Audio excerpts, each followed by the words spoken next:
Hello, my name is Wendy. I'm a clinical psychologist. I'm not used to talking, I'm used to listening. My job is to listen. It's not to give advice, it's just to listen. Some people think that my job is about being an expert in handling crises. But usually I find people are their own expert. They know how best to handle their crisis. I'm not the expert, I'm the mirror. And in this whole COVID crisis, I'm a little bit like a dentist with a tooth abscess. I'm in this with you, and I'm trying to sort out this with you. So I'm inviting you on this journey. I'm inviting you a journey to find the light, to find a way in which attitudes can change, in which we can find our own meaning. Pain is a dreadful thing, all kinds of pain. It's there for a purpose. It's there to tell us that something's wrong. Physical pain is very real. It is very present. We can determine where it comes from. We have a headache, and right now I feel like a dentist with a toothache. I'm a psychologist, but I too am feeling the pain and anxiety. The pain and anxiety are not imagined. They're not a figment of imagination. They're very real. If I think of people who are dear to me, there are many who are very vulnerable. If I think about my own work and the lack of being able to be there to give guidance, it's very real.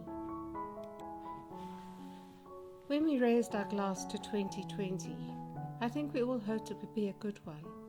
We hoped it would be a better year than 2019. I heard many saying 2019 was actually quite hard. Certainly in our country we went through a lot. In case you don't recognize my accent, I'm South African.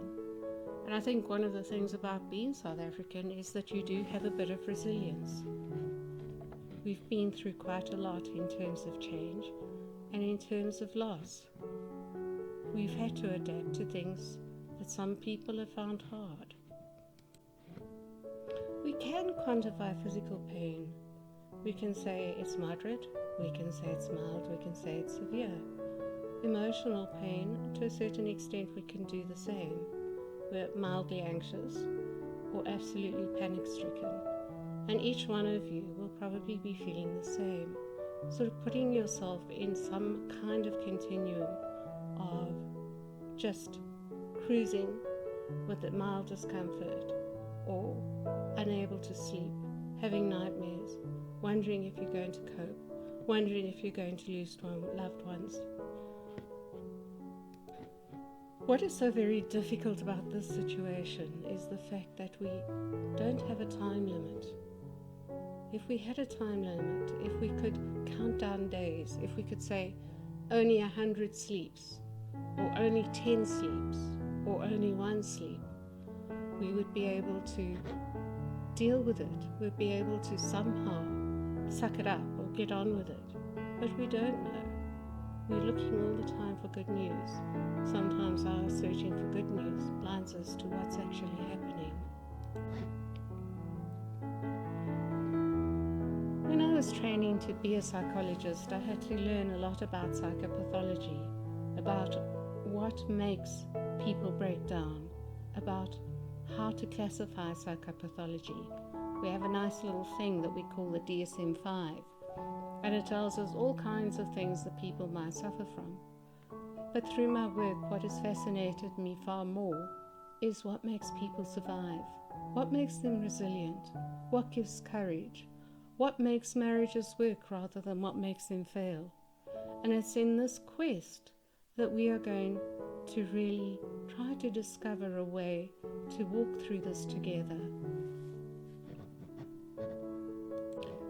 It is so interesting watching children play. I'm going to ask you quite simply, what was your favorite game? Because I think it's in our favorite game that we often find that seed, that something special that's always been in us. It's been quite fascinating to see how many people who became teachers or in some way educators found their favorite game as being teacher-teacher. and how doctors and nurses very often would bandage dolls. Little engineers spend ages playing with Lego.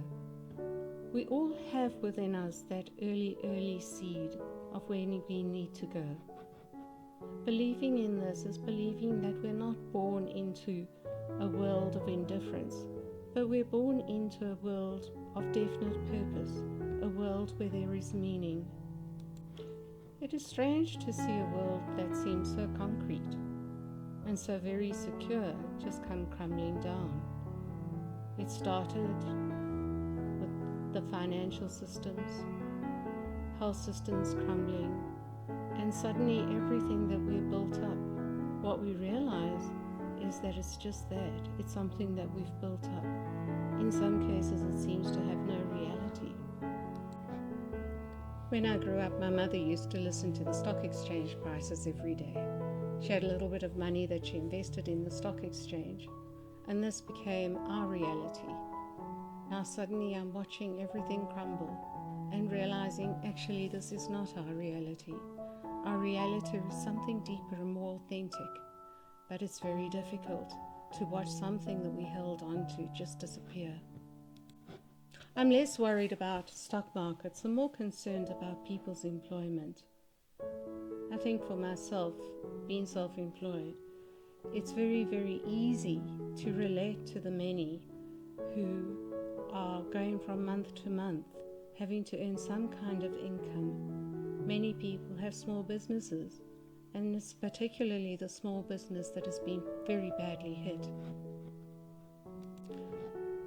It's for this reason that I don't want to sound trite, and I don't want to sound like the expert, because triteness does not belong here.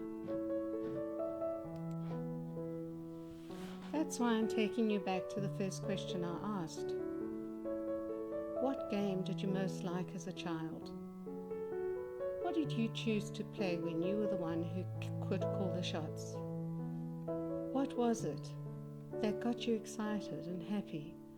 What was it that filled you with the bliss of the moment? Children have imagination, and it's in that imagination that we find our authentic selves. It is in that imagination that we are born.